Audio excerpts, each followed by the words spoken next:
aí nessa luta, né? Nessa vigília. Ontem começamos, ontem todos os tuiteiros do país todo fizemos aí um tuitaço contra, para votar justamente, tirar definitivamente essa lei, deixar as nossas criancinhas nascerem, deixarem vir ao mundo, para que elas possam ter vida. Somos contra qualquer tipo de morte e a favor da vida. Ontem também no Facebook também fizemos aí um grande, vamos dizer assim, movimento para que possa mexer ali com aqueles ministros. Ontem mandamos todos os e-mails dos deputados federais, dos senadores, dos ministros também que vão votar. Já deve estar acontecendo agora essa votação. E você que está em casa, eu vou aqui com toda a liberdade que eu tenho com o padre Cleidimar, que conheci padre antes de ser padre, né? Esse dia nós fomos num casamento, aí a Clene falou assim: ah lá, bem, aquilo que aquele homem faz é o que o padre fazia no casamento, cantava. Eu vou pedir o padre para fazer uma oração especial, para que nesse momento nós possamos. E você que está em casa, eu convido você também. Quem sabe nesse momento pode estar acontecendo esta votação e nós não podemos admitir. Sabemos de irmãos nossos, muitos irmãos que estão em vigília constante lá em Brasília, lá perto do Supremo Tribunal, outros que estão aqui, outros que estiveram na catedral mediante aquela chuva danada que quase derrubou Goiânia, mas nós fizemos a vigília e foi muito bom, e cada um saiu com aquele coração, né, aberto a continuar essa luta. É uma luta, padre, não para não. É uma luta que não pode parar. Então vamos agora, nesse instante, como eles devem estar lá no Congresso, vamos então agora pedir o Senhor. Nós te pedimos, Pai amado, Pai querido, vamos louvamos o Senhor e bendizemos. Desde já nesta manhã, pedindo junto à igreja, nós pedimos para que caia por terra, Senhor, toda essa vontade, esse pensamento de morte, está querendo ser aprovada agora, Senhor. Nós suplicamos que essa lei venha aprovar o assassinato de milhões e milhões de crianças, possa agora sobre a vida, sobre o pensamento de cada que derrame, Senhor, na vida deles. Seu amor lá, em especial aqueles deputados, aqueles que estão lá, Senhor, que são a favor da vida. Nós pedimos que a voz deles seja mais forte. A esses irmãos, nós te pedimos, Senhor, no nome de Jesus, que derrama a tua graça e o Espírito, Senhor, sobre eles, para que eles possam, Senhor, não votar esta lei. Nós te clamamos no nome de Jesus. No nome de Jesus. Amém, amém, amém. Amém, Senhor. Glórias. E o que muita gente não tem ideia é o seguinte: lá na Canção Nova teve uma jovem que ela foi diagnosticado que ela estava com um bebê anencéfalo. E ela foi até lá na Canção Nova para perguntar o que ela faria com esse bebê, porque os médicos já estavam falando: ó, você pode tirar essa criança e tal. E foi orientado, né, para que ela não tirasse, porque só depois que nascesse, e se viesse a morte, então, ou seja, conforme a vontade de Deus, sem intervenção humana. Aí ela pegou e obedeceu, né? Obedeceu e tal, chegou nos 9 meses e tal. Quando nasceu a criança, ela nasceu perfeita.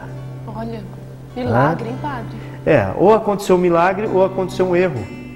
Podemos colocar aí as duas coisas, né? Mas imagina se ela tivesse. Mas são duas realidades que podem acontecer. Quantos erros médicos, quantos profissionais médicos hoje que infelizmente mal preparados. Não tem, Érica. É verdade. Quantas pessoas que são diagnosticadas com câncer, por exemplo, de mama, que não estão com câncer de mama e que fazem até cirurgia, aí depois tira, né, parte do seio e tal, depois vai descobrir não tem nada. Né? É verdade. Isso. Ou seja, quantas pessoas, eu não estou falando aqui dos bons profissionais não, é importante dizer, nós temos, graças a Deus, muitos bons profissionais no Brasil inteiro, e a medicina no Brasil ela é muito bem conceituada no mundo inteiro, porém, ainda há maus profissionais em várias áreas. Vai que essa menina foi diagnosticada por um mau profissional, né? Verdade. Tira, ou então alguém com má intenção. Sim. Tira, porque isso aí mal olha a criança direito e tal. Enfim, depois essa criança, e hoje, não sei, faz um tempinho, essa criança já deve estar com uns 10 anos mais ou menos, né? Então, Vamos deixar que Deus faça aquilo que é da vontade dele, gente. Não é? E você também tem uma carta aí, não parece? Não tem? Isso, padre. Recebi aqui um testemunho, né, de uma pessoa.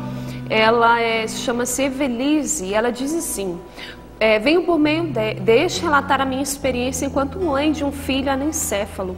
Sou estudante de Direito do 9º semestre da Universidade Católica de Brasília. Há 3 anos, em virtude de um namoro, engravidei. E devido às circunstâncias afetivas, acabei por ficar sozinha. À época tinha 19 anos. Tive que enfrentar todas as questões familiares, a vergonha, enfim, todo o constrangimento de uma gravidez no fim da adolescência. E, Érica, assim, isso é que acontece com muitos, né? Conheço gente que saiu para uma festa, aí chegou lá, conheceu um rapaz, aí lá ficou com esse rapaz, ali também engravidou e graças a Deus tem a criança. Conheço outras também que, da mesma forma, saíram para uma festa, chegou lá, conheceu um rapaz, ficou com o rapaz, saiu, né?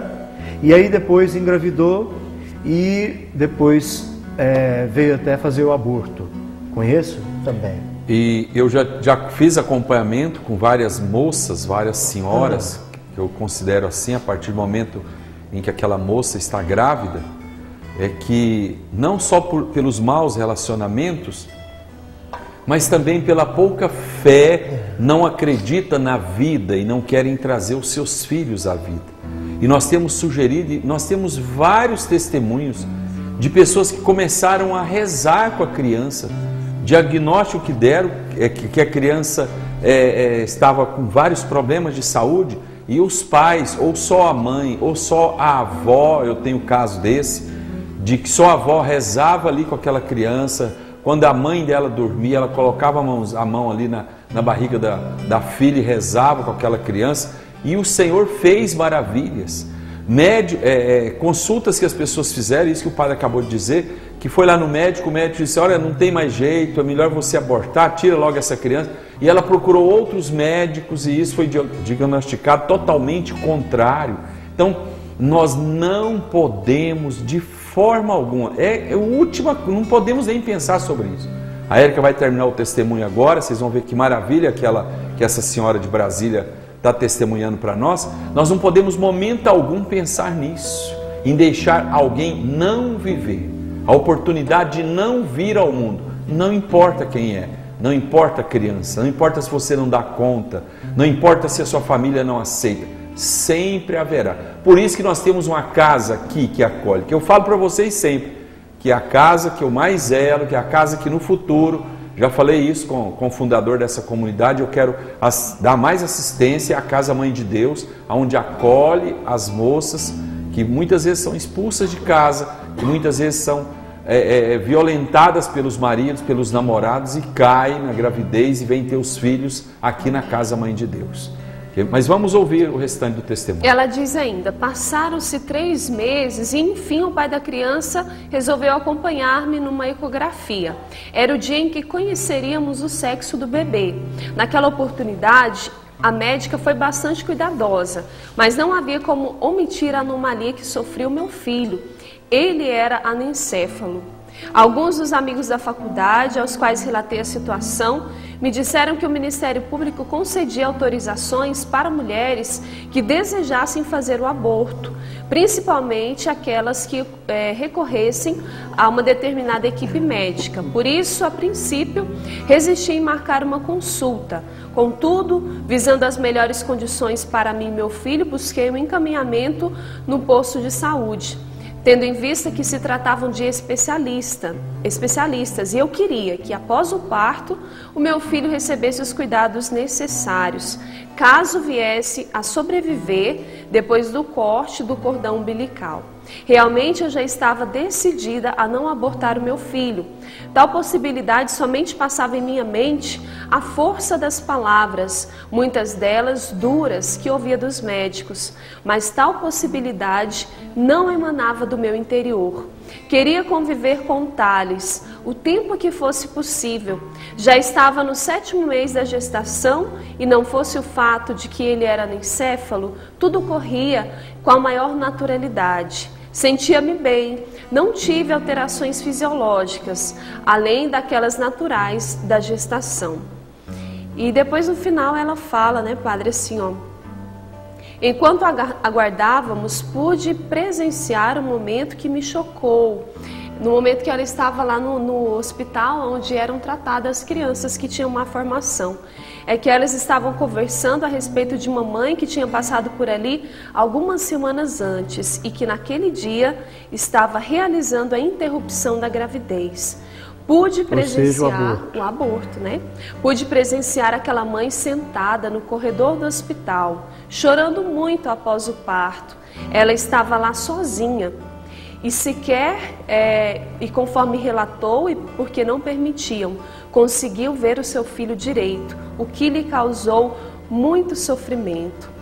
Chegou a minha vez e, como relatei, os médicos, na pessoa do médico-chefe, me diziam que eu já deveria ter feito a chamada interrupção e que uma cesariana traria para mim riscos muito maiores que a interrupção, que eu não deveria mostrar o meu filho para ninguém após o parto e até mesmo que eu poderia ficar cheia de estrias, tudo para que eu interrompesse a gravidez. Realmente, se fosse necessário recorrer àquele hospital para dar continuidade à gestação, o meu sofrimento teria sido triplicado. Enfim, graças a Deus, eu e o Thales superamos todos os preconceitos e dificuldades. Amei-o com toda a intensidade que conseguia. Cantei, rezei, brinquei, ou seja, fiz tudo o que uma mãe faz com o seu filho no ventre. Ele nasceu às 13h15 do dia 9/7 de 2002. Foi registrado como cidadão brasileiro e faleceu 11h25 do dia 10/7 de 2002. Tive a oportunidade de segurá-lo no colo e de me despedir dele. Hoje trago uma linda e real lembrança de uma gravidez que teve algumas dificuldades intrínsecas à situação, mas que me trouxe muitos benefícios enquanto pessoa humana e me deu uma grande alegria, a de ser mãe. Sou mãe do Thales, vivo ou morto, bonito ou feio, presente ou ausente. Sou mãe dele porque ele efetivamente existiu e foi gerado por mim. O tempo que ele permaneceu com a minha família e toda a multidão que ia vê-lo na incubadora foi um grande lucro. Que bênção. Olha que lindo. Glória a Deus. Então, assim, a gente, ela esperou acontecer aquilo que Deus queria, né? Então, assim, e se tivesse acontecido um erro? Ou se tivesse acontecido um milagre? Né? Então, são 3 possibilidades que nós temos aí. Um erro médico, ou um milagre, ou ainda mesmo que venha a morte, mas aquela oportunidade da mãe, a experiência de ser mãe, né? Então nós não podemos olhar negativamente uma criança que nasce anencéfala, né? Que ela venha a termo, né? Que a gravidez e também depois, se a criança vir a morrer, seja conforme a vontade de Deus. Isso também vai acalentar o coração. Pelo menos a mãe tentou. Exatamente. Já pensou se aborta? E aí depois olha o coração dessa, olha os questionamentos dessa mãe. Meu Deus, se foi um erro médico. Meu Deus, se o Senhor fizesse um milagre. Senhor, mas, né? Por resto da vida essa mãe. Por resto da vida ela traz esse peso, né? Nesse momento eu não estou mais em atendimento no consultório, mas eu fiz isso durante 12 anos da minha vida. E nesses 12 anos da minha vida eu lidei com vários pacientes ou amigos, companheiros da igreja, pessoal da igreja. E padre, eu nunca encontrei, Érica, nunca nesse tempo de consultório, de terapia familiar, a dificuldade maior de ajudar as mães que praticavam o aborto. Poderia ser perdas, poderia ser o filho morreu o filho, morreu o pai no acidente, dava conta 6 meses, 9 meses, com tratamento, com as orações, com aconselhamento, a pessoa chegava a um nível bom, ficava bem. Mas a dificuldade não minha como terapeuta, pela experiência que eu tenho, não. A dificuldade da mãe, mesmo seduzida por alguns amigos médicos, que não deveria ter nome de médico de forma alguma, psicólogos que não deveria ter, não estou aqui falando dos bons de forma alguma, mas que falavam, aborta, tira, faz. Porque depois que faz, essa imagem que você acabou de falar agora, Érica, da mãe sozinha, é a imagem que a pessoa fica para o resto da vida. Exato. Tinha mãe, eu lembro agora, recente agora, eu atendi uma mãe que ficava falando, Roberto Ricardo, eu preciso ver o rosto do meu filho. Eu dizia, mas como não tem... Então nós vamos aqui imaginar Nossa Senhora. Eu fazia até do consultório, me desculpe o testemunho que eu estou dando, eu fazia do consultório até um momento de oração, porque eu não sabia mais como que eu ajudava profissionalmente.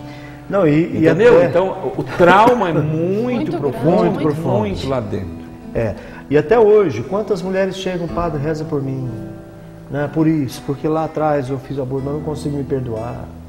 Lá na Canção Nova, antes mesmo de ser padre, quantas mulheres chegavam lá, olha, reza por mim, porque a gente tinha atendimento de oração, né? Reza por mim porque eu não consigo me perdoar. Já confessei tantas vezes, mas não consigo me perdoar. E mais não sei o que e tal. Enfim, é um trauma que fica para o resto da vida. Para a criança, ela estará na presença de Deus. Para a mãe ficará vivendo o inferno aqui. O senhor vê a experiência, padre, desse testemunho. A criança viveu menos, eu fiz a conta aqui rapidinho, viveu menos que 20 horas. Mas viveu, nasceu, teve um nome, teve um registro. Olha que bonito que ela coloca. Não é isso? Quantas mães, infelizmente, quantas famílias perdem os filhos com 3 meses, 4 meses de vida, 1 ano de vida. Não vamos aqui entrar em mérito do tempo, mas esse aí viveu. Então a mamãe pegou nos braços, ficou com ela, deve ter ficado o tempo todo com ele, ali, né? com ele, né? Thales. Ficou com ele ali 10 horas e registrou ele. Ou seja, não faça. Eu estou falando isso agora em meu nome, em nome do Padre, em nome da comunidade Luz da Vida. Como eu falei para aquele homem ontem que queria suicidar. Corra, vem, nós podemos te ajudar. Tem telefone nosso aí para tudo quanto é lado, tem lugar de achar a gente, nós estamos sempre lá com o Padre na Sagrada Família. Se você passa pelo menos pela cabeça alguma coisa disso, você que é mamãe, você que é moça, você que está grávida, venha, porque nós podemos ajudar você, tanto financeiramente, como ajudar da forma que for preciso, mas não faça, em nome de Jesus. Não aborte, é verdade. Esse aqui é o testemunho da Janaína da Silva. Janaína da Silva. Pois é, e eu também tive a oportunidade, né, de uma vez atender uma jovem que ela quis porque quis abortar, infelizmente, né? Falei até para que pessoas conhecidas minhas pudessem adotar aquela criança. Falei para aquela jovem que eu deixava os meus sonhos de ir para a Canção Nova naquela oportunidade, lá atrás, né, há 13 anos atrás. Eu deixo de ir para a Canção Nova para fazer a vontade de Deus lá, para cuidar dessa criança e tudo. E ela falava palavras assim terríveis: se você quiser ter filho, vai casar. Falava também, né, para aqueles conhecidos meus, se eles não podem ter filho, né, que eles adotem outro, mas o meu não vou, esse monstro eu vou tirar. E os termos utilizados dessa pessoa, que eu não posso dizer que é... Aliás, eu não sei qual termo utilizar para uma figura desta, né? Mas agindo assim, aí depois não adiantou, tomou um remédio lá e tal, e foi para o médico. O médico, lá na hora, ela falava, doutor, tira esse monstro de mim e tal. E o médico falou, minha filha, o único monstro que eu estou vendo aqui nessa sala é você, né? Que está fazendo isso com essa criança. E ainda ele pegou e falou para ela assim, olha, você vai ter que passar agora pelas dores do parto, eu não posso fazer nada. Vou ter que esperar, não vamos ter que esperar até que a criança, né, nasça, mas desse jeito aí, do jeito que você infelizmente fez. Ela vai ter que esperar morrer agora, não tem como a gente fazer nenhum procedimento agora, você vai ter que passar por isso. E aí esperou, aí ela sofreu e tal. Ou seja, se ela vai passar por esse sofrimento, porque está matando. Então, o sofrimento de matar uma criança no resto da vida, ou o sofrimento também na hora do procedimento ali, por que não passar só pelo sofrimento de um procedimento do nascimento daquela criança? Né? Espera vir a termo. Eu, até como sacerdote, também falo assim, ó, se você pensa em matar o seu filho, em assassinar o seu filho no aborto, então espera vir a termo. Né? Espera. Eu seria capaz até de junto ao meu sacerdócio, cuidar dessas crianças, né? E a gente criar até uma casa, e já tem a casa Pobre de Deus, que poderia ser até um lugar de acolhimento, né? Mas não aborte. Realmente é isso que a gente fala, não aborte. Agora, o que nós não podemos deixar passar também, Padre, Érica, irmãos, irmãs, são pessoas que apoiam esses projetos. Nós não podemos. Tá certo, vai ser, um amigo meu sempre fala, um amigo meu, Francisco Júnior, sempre fala, Roberto Ricardo, sempre vai ter pessoas que vão estar colocando leis, que vão estar colocando isso. Não podemos, nós temos que rezar também para que Deus ou tire essas pessoas que têm essa autoridade nas suas mãos, tem que ser, ou então que essa pessoa se converta ao coração. Porque vai ser assim, vai ser, hoje é essa lei, amanhã é outra lei. Eu fico pensando nos profissionais, Padre, quantas vezes a pessoa entrou lá no consultório, quando eu estava trabalhando no consultório, e dizia assim, mas o fulano que é da igreja tal falou que era bom se eu fizesse o aborto.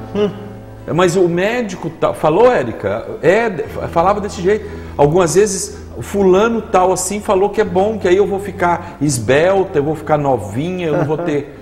Então, isso é absurdo. Você pode nos ajudar a isso. Você pode mandar mensagem, você pode mandar pelo Twitter, você pode mandar e-mails.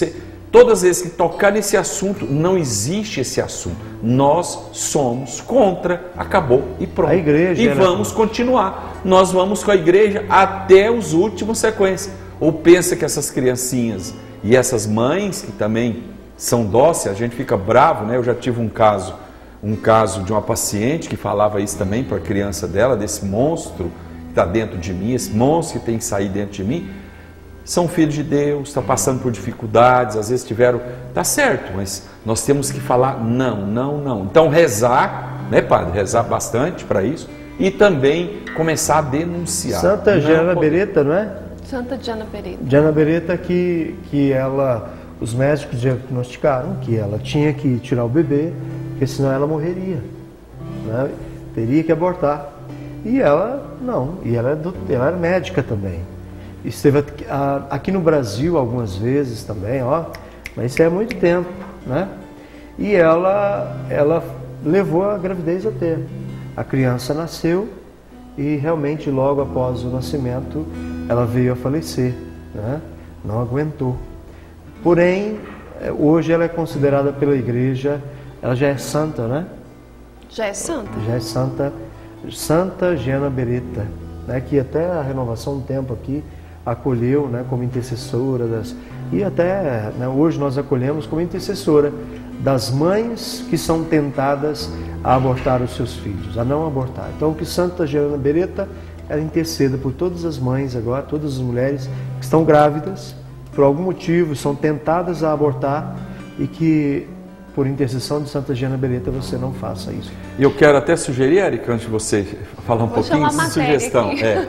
Você que está nos ouvindo agora, você que está conosco, você até mesmo que está com a internet, se souber algum assunto já dessa votação, que mandasse alguma notícia para nós, para a gente continuar rezando. Nós vamos estar até meio-dia, por isso que o programa é gostoso, é ao vivo, nós continuássemos rezando, e quem sabe nós pudéssemos até festejar também, já durante o programa, que foi votado não contra, vamos dizer assim, essa matança de criança, e acabou com isso, e graças a Deus, em nome de Jesus, nós vencemos mais uma batalha. Então, qualquer noticiazinha aí, você envia para nós, tá bem? Agora a Érica vai chamar uma matéria. Vamos ver, então, essa matéria que a produção preparou aqui para nós.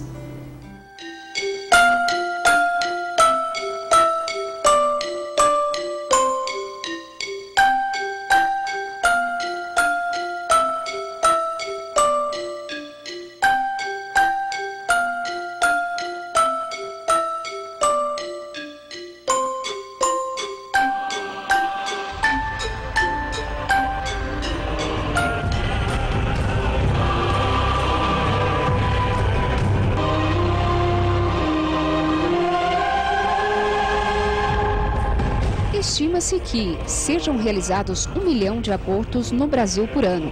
As duas últimas pesquisas nacionais da demografia e saúde comprovam a alta incidência de gravidez indesejada entre adolescentes e adultas jovens no Brasil. Você, mulher, que já pensou ou está pensando em cometer um aborto, pense bem. É uma criança que está no seu ventre. Você está expondo ao risco a vida desta criança e a sua própria vida. Lembre-se, um dia você também foi gerado. Imagine se você não tivesse sido permitida a sua vinda ao mundo, porque você também tivesse sido abortado. Lembre-se, existem as consequências, que são elas, desde físicas como psicológicas e espirituais. Lembre-se, você vai pôr em risco a sua vida, que você neste momento acha que é apenas da criança. Você pode depois atrapalhar uma futura gestação, onde você pode inclusive perder a capacidade de gerar uma nova criança, mesmo que você ache que agora não é o seu momento. Pense bem. Atualmente são considerados legais 2 tipos de aborto: em caso de estupro e quando a vida da gestante está em risco. Pela proposta da reformulação do Código Penal, o aborto também seria permitido em casos de anencefalia ou doença física ou mental grave no bebê.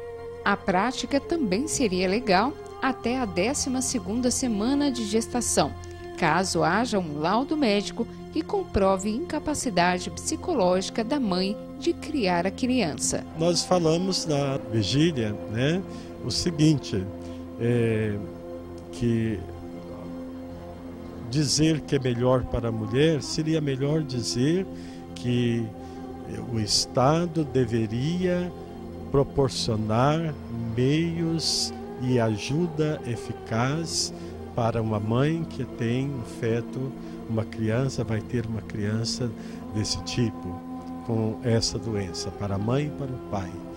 É mais fácil descartar a pessoa do que ajudar as pessoas. Nós queremos que haja ajuda fraterna.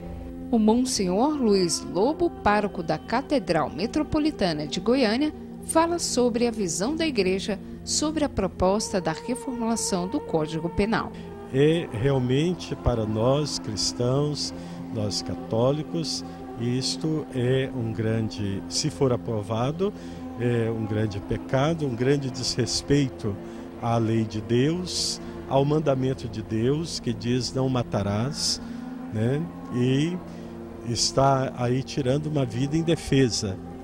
Nós cremos e sabemos que o feto anencefálico, ele tem vida, e vida humana, é filho de Deus, é filha de Deus, e tem que ser respeitada, tem que ser respeitado na sua dignidade. E pelo poder da oração, todos que são a favor da vida se mobilizaram em oração para que as decisões sejam feitas segundo a vontade de Deus. A vigília convocada pela CNBB para todas as igrejas dioceses do Brasil, para que nas vésperas dessa votação a igreja toda se unisse com o poder da oração.